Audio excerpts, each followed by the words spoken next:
You don't have to know everything there is to know about a potential buyer's business or industry or goals, but you have to know something.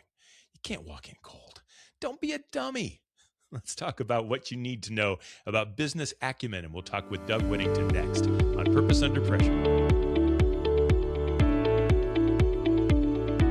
Well, hi there, and welcome back. My name is Bryan, and this is Purpose Under Pressure. It's a podcast about developing sales and leadership success on purpose and under pressure. And it's brought to you by the professional sales and leadership training team at Sandler by the Ruby Group. You'll find them in Ohio. They're based in Akron there. They're in Jacksonville, Florida.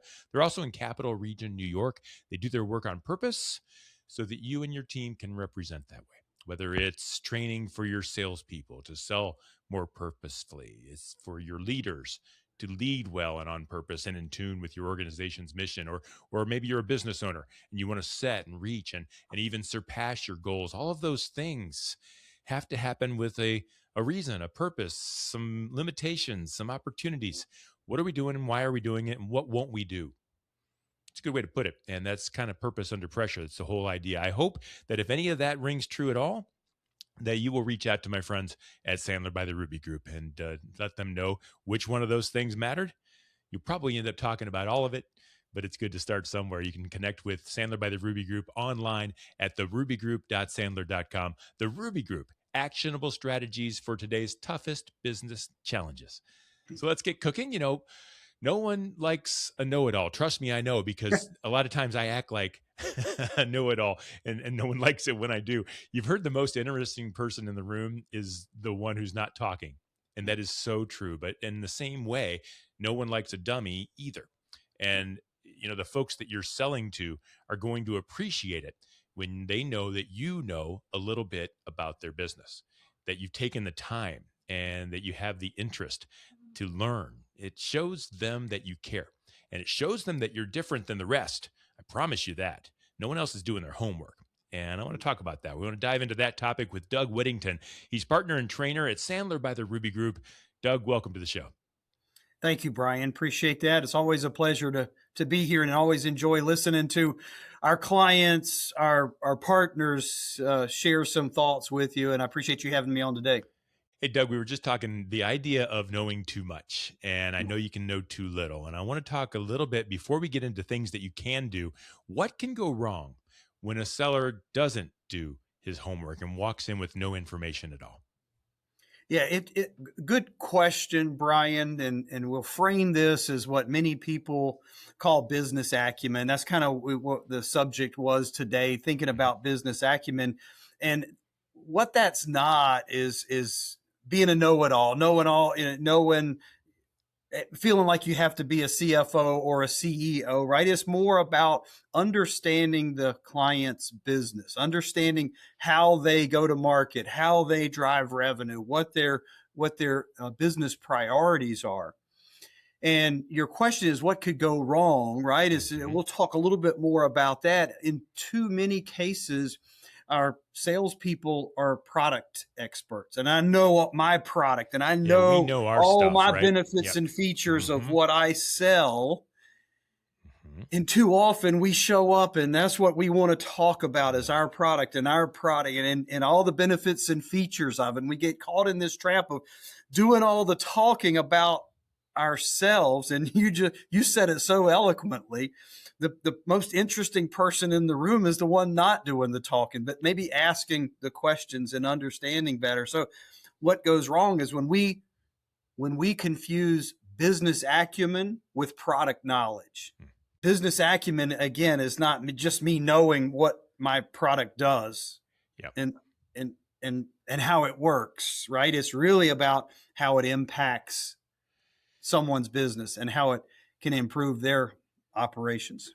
Yeah. And so I need to have my own product knowledge. I need to have that down pat, because someone asked me a question. I need to have the answer, or at least I need to be able to know what I don't know and say, right, I'll come back and find out for you later. But what is it about a business that I need to understand? I don't need to know everything. I don't need to get a degree, right? But where should I feel efficient and at least that I've done a little bit of homework? There's where it starts, is that homework. I'm not asking you, folks to be experts again and all about the business, but let me understand if I'm going to make this call, let me do the research and understand how they make money, who their customers are, right? What's happening in that industry and how what they're trying to accomplish and how they're going to market, maybe what pressures they're facing. Those are things that are so easily available and readily available to us via online searches, AI tools. We can get that type of information very easily.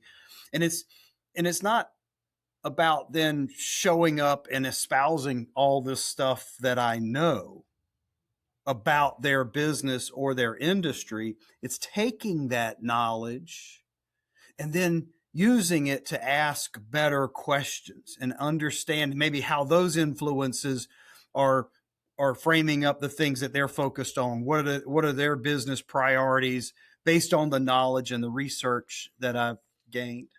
And so how can I use this well? Let's say I've learned that A plus A, 1 and 2 equals 3, and I know at least that much. Mm-hmm. Do I go in and I say, Mr. Jones, I know that 1 and 2 equals 3, and so now I want to know this? Or do I allow him to tell me that 1 and 2 equals 3 and then figure out a way to get to 4? Like what's the strategy to use the information that I have? Yeah. So too often if we do the research, then we find out, oh, I want to prove how much I've done and I want to prove how much I know. Take for instance, let me give you an example that's been in the market this year. We've had a lot of companies that we work with have been impacted in dealing with tariff uncertainty and and those changes in the marketplace. And I might have done some research and found that my customers is somebody that's impacted. Their products have been impacted by that, or their customers have been impacted by that. And I might go in with certainty saying, boy, I bet you're really impacted by these tariffs. A better strategy to prove your business acumen is, hey, I understand this is happening in the marketplace. Not sure if it's impacting you or you're feeling it, but if so, how is it impacting your business and how is it changing the way you go to market? So I've demonstrated that I kind of know what's going on, but I haven't assumed that it's going to be an impact to this customer. Let them then tell you and share with you what those impacts are. I'm interested. I believe this is true. I don't have the research behind me, but I believe most salespeople, there's a million of us out there. Mm-hmm. The largest majority is not professionally trained. We're doing our best, right? We're hustling and working hard and that kind of thing. And so the business owner has dealt with a lot of people who don't know anything, who know everything. They've dealt with. So a professionally trained salesperson comes in. What does a business owner, what impresses them? What level of expertise? What do they expect? What would they appreciate a salesperson knowing? What impresses that business owner if I walk in with a little bit of knowledge? How does that work on their end? Yeah, I think it gets back to understanding how they go to market, how they're trying to make money, what are the things that are influencing them, and then being willing to ask those questions. So we call it equal business stature, and having equal business stature to have a meaningful conversation with that CEO, CFO, somebody, the C-suite, if you will. And we tell our sales team, you bring so much value that you've got to go into these conversations with equal business stature, but that's earned. I mean, that's earned because you understand their business. You've done some research and you understand what they're trying to accomplish and you're having meaningful conversations. Too often because we stop at product knowledge or program knowledge, we are more comfortable dealing with the buyer or the person that is sent out to do the research. And we're comfortable having that conversation, but then we might have this imposter syndrome when we're asked to sit down with the C-suite person. That doing that research, not being an expert, but just doing that research. So when we would need to have frame business conversations around their priorities, what's going on in the marketplace, then we're comfortable having those discussions. And I think that's where you gain that respect from that C-suite. As a long answer to a question, by having that background, understanding those things, and you gain that respect in having those conversations with the C-suite.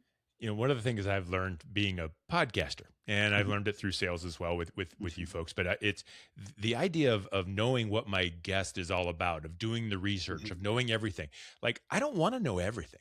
I want to learn while my audience is learning live with you. I want to learn these things, but I don't know what to ask if I don't know who you are, what you've been through, what we want to talk about. I don't even know where to begin. And so I end up talking about myself. If I'm in sales, I end up talking about products. And so a little bit of homework goes a long way. If there's a business owner or a sales leader or salesperson right now who says, wow, that makes a lot of sense. I walked into that last meeting cold. I knew nothing and it showed.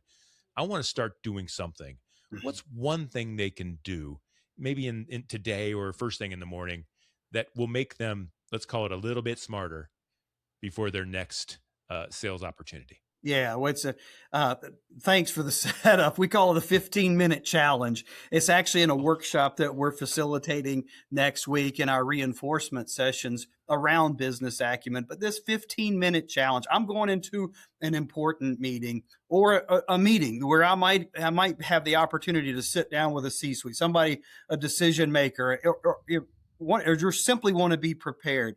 This 15-minute challenge should be, I want to take at least 10 minutes and do the research, get online, find out what's going on with their business. What are their priorities? What's happening in the industry? What are their business priorities? I've talked about a few. Who are their customers? You just do some research about their business.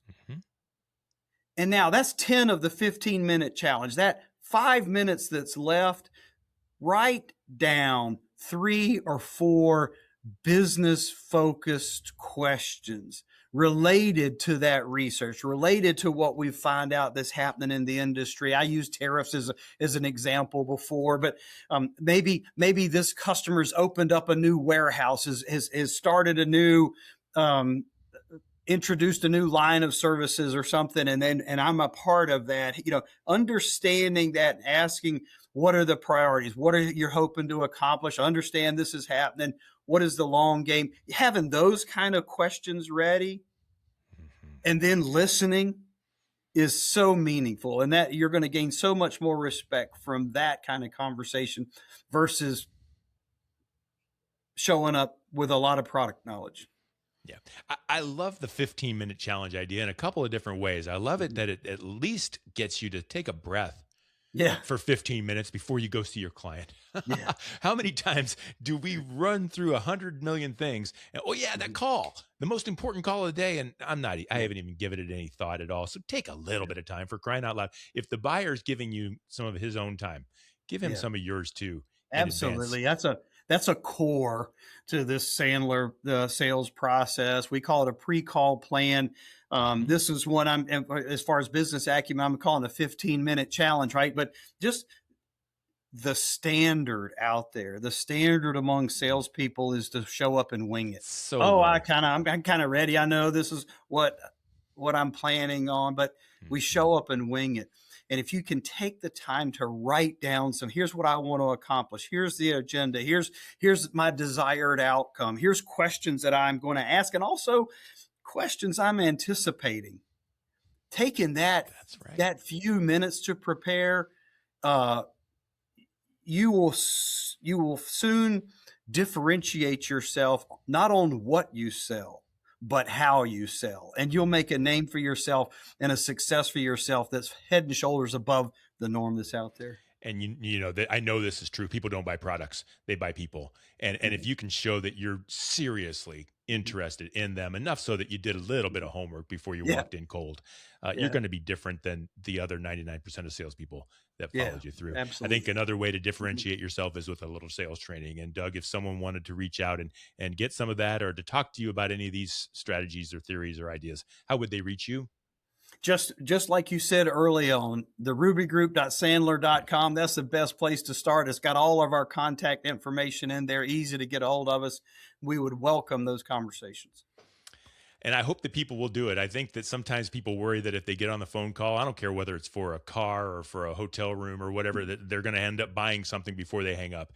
And it just doesn't work that way. It shouldn't work that way with any professional sales opportunity, but it certainly doesn't do that when you reach out to Sandler by the Ruby Group. So, Doug, I hope the phones ring here shortly and you can help some people out. And thank you for being a part of our show. Bryan, thanks. Always enjoy spending some time with you. I'm glad you were here. And folks, thank you for being here too. I really do appreciate it when you watch. I really do appreciate when you listen and you let me know how things are going and what you like and what you don't. And when you subscribe or when you give it a thumbs up, that means the world. And it also tells the world that they can be on purpose too if they will check out Purpose Under Pressure. You'll find all past episodes of this show at bryanmediastrategies.com/podcast and wherever you stream your favorite shows. It's brought to you by my friends at the Ruby Group. Actionable strategies for today's toughest business challenges. And until next time, no matter how high the pressure gets, do your homework and stay on purpose.